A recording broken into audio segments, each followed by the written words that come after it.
todo esto. Corteza cerebral. Si lo colocamos en esta posición, esta sería la corteza prefrontal, que estaría a la frente. Muy bien, esta es la parte occipital.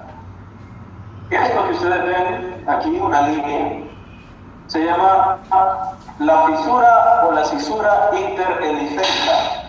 Interhemisférica porque está dividiendo por hemisferio una parte ya más interna de la cisura esta. Vamos a encontrar algo que nos comunica ambos lóbulos cerebrales. Ya estamos accediendo a él.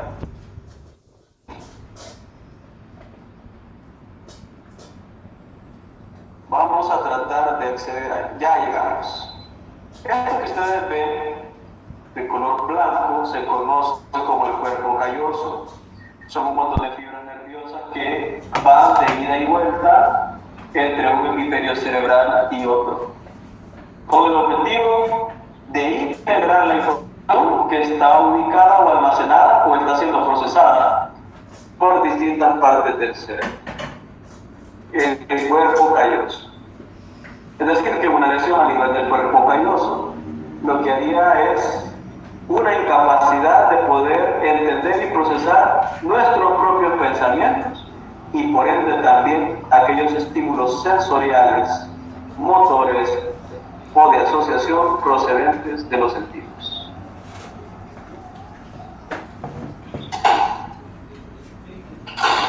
Hablábamos de esas bellas circunvoluciones.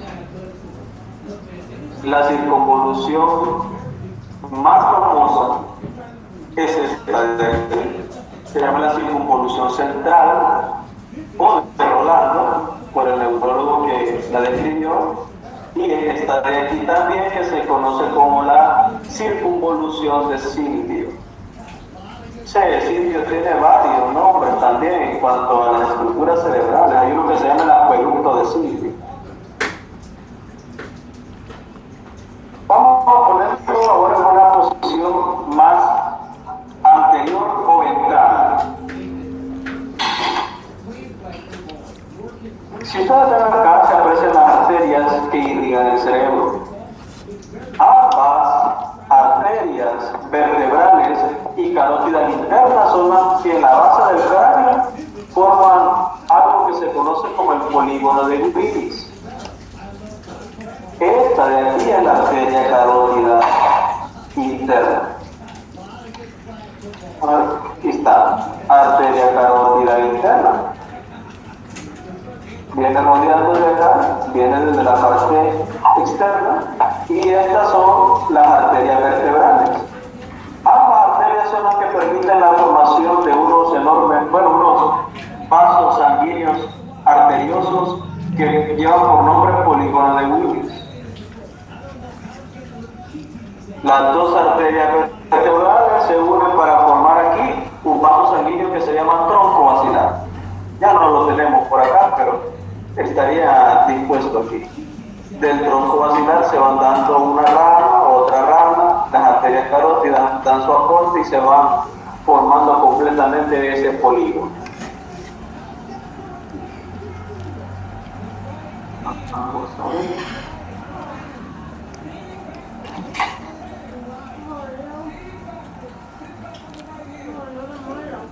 Si tienen preguntas, háganlo.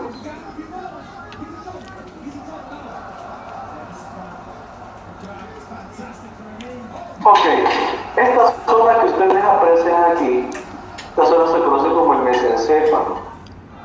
Ya la masa llegada, digamos en la base, esa la vamos a explicar con el otro preservado. Esta parte de acá es donde surge la médula espinal, un enorme cordón nervioso que llega hacia una punta del hueso sacro, siempre a través de las vértebras o de la columna. Esto de aquí se le conoce como la protuberancia o el puente. Este de aquí es el bulbo raquídeo, el vómito, el centro de la respiración. y el centro que controla nuestro corazón. Hay un montón de nervios que emergen también de esta parte de aquí, exclusivamente del mesencéfalo.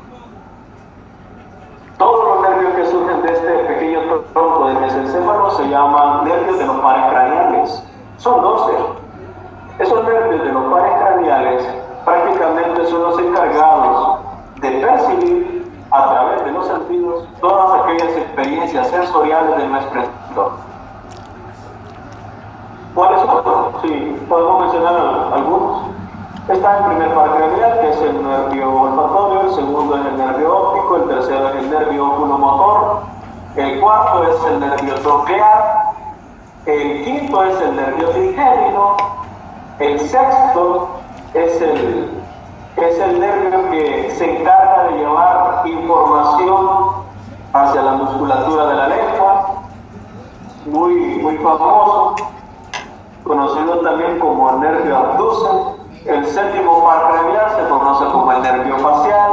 El octavo par craneal tiene dos componentes, uno vestibular y uno coclear, por ende lleva el nombre de vestíbulo coclear. El octavo par craneal. El noveno se llama hipogloso, ese también va hacia la lengua. Ese nervio hipogloso lo que hace es tratar de controlar la información motora de la lengua, moverla hacia arriba, hacia abajo. Una parte de él también le da el gusto, pero donde nosotros percibimos ese sentido especial del gusto no es tanto por ese hipogloso, sino por el nervio facial. Miren bien, el nervio facial tiene una rama sensitiva y tiene rama motora. La sensitiva especial va hacia los 2/3 anteriores de la lengua, que llevan la información de las papilas gustativas para que sintamos los salados, el umami, que es la sabrosura de los alimentos, eso es muy nuevo, lo ácido, etc. Séptimo, octavo, noveno. El décimo par craneal se conoce como el nervio vago. El nervio vago le llaman así porque sale desde esa parte del mesencéfalo hasta nuestro sistema digestivo. Allá anda en el colon, anda en este lado, anda en el estómago, anda en el corazón, andan en las arterias, etcétera, etcétera, en una lucha. Luego nos vamos al onceavo par craneal. El onceavo par craneal es conocido como el nervio espinal. Ese nervio espinal lo que hace es mandar información de la musculatura, especialmente del esternocleidomastoideo. Cuando ustedes mueven el cuello y han dormido mal o en una posición no conveniente, les duele por estrés también. Hay un músculo que se llama el trapecio, los chicos que van al gimnasio saben mucho de esto. Entonces, quien lleva la información de lo que pasa en esos músculos es el nervio espinal o doceavo par craneal. El 12, que también emerge de ahí, se conoce como el nervio hipogloso. El nervio hipogloso también va un poco hacia la lengua y a otras estructuras, especialmente de la faringe y de la laringe. Acá yo estoy apreciando algo que se llama quiasma óptico. Aquí. En realidad esto es una parte del nervio óptico. El quiasma sería este. Así no se ve. Aquí. Este sería el quiasma. Cuando el nervio óptico sale o emerge desde los ojos, se une en esta parte que se llama quiasma óptico. ¿Con qué objetivo? Con el que la información que viene del ojo derecho y izquierdo se integre, y una vez que se integra pasa por medio de unas fibras hacia la parte de atrás, aquí, que es la corteza occipital, ok, aquí, la corteza occipital, pero antes de llegar hacia la corteza visual primaria, que está ubicado en el lóbulo occipital, pasa un haz de fibras especiales previo a llegar a la corteza, que se llama la radiación óptica. Esa radiación óptica lo que hace es terminar de procesar parte de la información percibida a través de los ojos, y ahí inmediatamente es cuando nosotros vemos. Eso quiere decir que un golpe en la región occipital puede provocar una ceguera total o parcial. Muy bien, cuando levantamos un lápiz, cuando nosotros estamos caminando, intervienen un montón de estructuras. Una de ellas sería la corteza motora primaria y la suplementaria, que es una corteza motora secundaria, y el cerebelo. El cerebelo como tal es el órgano del equilibrio, funciona en una enorme sinergia con el sistema vestíbulo-coclear, es decir, con nuestro oído medio, para que tengamos equilibrio. El vértigo, los mareos, se correlacionan con el oído medio en ese sistema vestíbulo-coclear y con el cerebelo para colocarse, digamos, el tratamiento específico, etcétera, etcétera. Aquí vemos este corte que ya está realizado de manera natural, apreciamos muy bien esas circunvoluciones. Lo que ven acá se llama sustancia blanca. La sustancia blanca no es nada menos ni nada más que cuerpos celulares de las neuronas. Y la sustancia gris, que vamos a ver si lo puedo observar acá. No lo veo aquí. Vamos a ver si nos ayudan con la cámara. Esta es la sustancia blanca, cuerpos celulares de la neurona. Esta es la sustancia gris, un poco más oscura que la blanca, que representa los haces o los axones de todas las neuronas. Hay una zona que me gusta una refri. conocerla y explicarla. Y ustedes recuerdan a Brad Pitt, Sí. la que saca suspiros ante las muchachas, un actor de Hollywood. Ese Brad Pitt tiene una condición que se llama prosopagnosia. Él no reconoce los rostros. Bueno, no es que no lo reconoce, no lo puede memorizar. Hay una cantidad de corteza cerebral destinada a la memorización de los rostros. ¿Por qué? Porque somos animales sociales y una de las capacidades más importantes que tiene el ser humano es la socialización de comunidad. Entonces, por ende, necesita una amplia cantidad de la corteza cerebral que procese o memorice esa forma de los rostros. Las funciones medio-ventrales de los lóbulos temporales y inferomediales de los lóbulos occipitales, ese es el término médico. Esto, muy bien, inferomediales de los lóbulos occipitales y medioventrales de los lóbulos temporales, acá vendría así. Está bien delimitada, qué hermoso. ¿Lo vemos? Aquí, vamos a hacerlo más aquí. Así, estoy dibujando. Esa parte es la encargada de reconocer los rostros.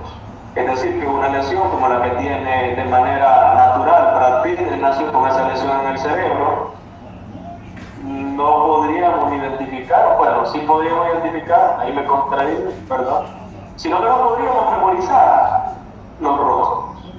Sería como un nuevo amanecer, un nuevo nacer cada día. Sería interesante preguntarle a este actor de Hollywood cómo hace para reconocer a su esposa. Bueno, iría a hacer otra cosa. Perfecto, entonces aquí se llama corteza prefrontal o polofrontal, interviene y memoriza. Memoria operativa a corto plazo. Región parieto o occipito temporal tendría aquí toda esta zona de acá. Hay una circunstancia que se llama lóbulo dominante y lóbulo no dominante. El lóbulo dominante en el 95% de las personas es el lóbulo izquierdo. Sería este de aquí, a su izquierdo. Así, este de aquí. Y este de aquí es el derecho. Hay muchas clasificaciones y estudios que nos han podido entender o comprender en qué nos ayuda a saber que un hemisferio cerebral es dominante con respecto al otro. Y eso con los tipos de inteligencia. El tipo de lenguaje es llevada a cabo, procesada a través del hemisferio cerebral izquierdo. Y en el derecho radica más las capacidades artísticas, las capacidades relacionadas con el espacio, el tiempo, nos permite saber si somos buenos con el arte, con el dibujo, con la música, etc. Si somos buenos o no bailarines. Ahí está la teoría, de ahí nació la teoría de las inteligencias múltiples, de aquel brillante psicólogo y neurólogo que la propuso. La propuso, ¿por qué? Porque muchos estudios neuroanatómicos y fisiológicos de actividad cerebral denotaron de que muchas inteligencias variantes están por el lóbulo derecho. Hoy por mí ha sido todo en cuanto a el conocimiento del cerebro. Dejo el micrófono abierto para ver si tienen preguntas y de no ser así, pues tocará despedirnos. Licenciada Jennifer, me comunica si hay alguna interrogante o alguna aportación o algo que quieran decir, el micrófono está abierto.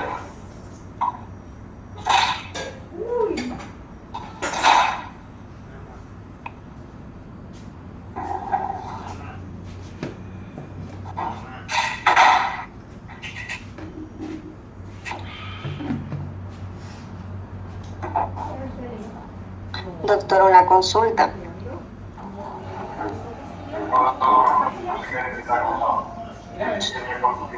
Diga, ¿se le escucha? Sí. Una persona que, por ejemplo, sufre un accidente un poquito grave, puede perder el conocimiento totalmente solo por un periodo de tiempo. ¿Qué afecta algo del cerebro?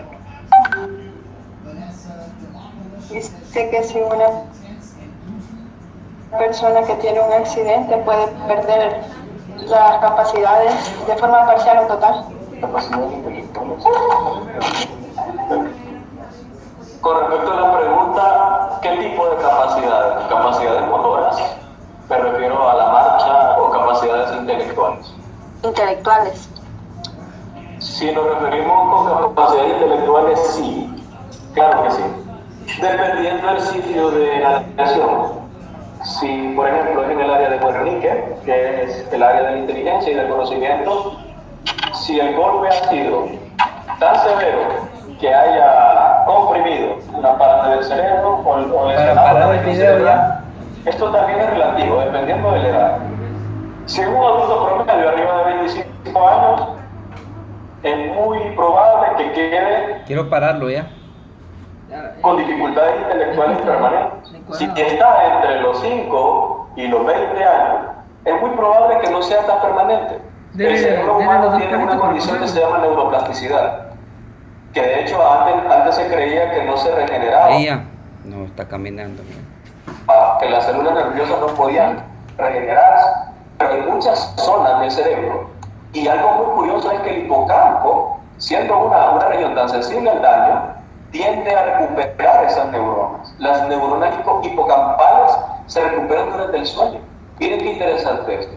Entonces, contestando un poco más la pregunta de la compañera, sí. Esto no quiere decir que un adulto no pueda recuperarse, ¿no? Porque la neuroplasticidad, si bien en los niños está con un poquito más de desarrollo, no quiere decir que en este caso un adulto no lo pueda hacer. Con práctica, con